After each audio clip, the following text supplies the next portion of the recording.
The general election was concluded about 3 months ago. The process included party primaries, campaigns, and the voting process itself. The sources of money that candidates were using during the campaign period raised eyebrows as some of the cash was distributed openly. National Coordinator for the Alliance for Campaign Finance Monitoring, ACFIM, Henry Muguzi, said the survey was done in 16 districts across the country in the quest to provide answers to the numerous questions from which today's report was born. The study specifically focused on campaign financing in relation to how much money candidates spent on the elections, who spent the most money, and what was the money used for. The current laws tend to focus more on routine financing of political parties.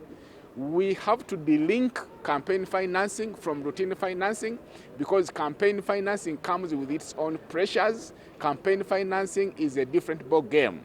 According to the report, the total expenditure incurred by all political parties and independent candidates that contested in the presidential and member of parliament races in the 16 districts combined is over 435 billion shillings. Majority campaign spending was done by the National Resistance Movement Party, which spent at least 333 billion shillings, whereas the rest of the candidates combined spent over 122 billion shillings. But without a clear spending sheet for each party, presidential candidates emerged to be the big spenders. They mainly concentrated on campaign materials costing over 28 billion shillings, donations and fundraising were over 23 billion shillings. Transport expenses were over 16 billion shillings. Paying off campaign managers cost 14 billion shillings. Campaign events, rallies and party meetings, 10 billion shillings. Advertising, posters and flyers cost over 9 billion shillings. Handout materials were at 8 billion shillings. Electronic and print media, 5 billion shillings. And fees for campaign officers were totaled at over 3 billion shillings.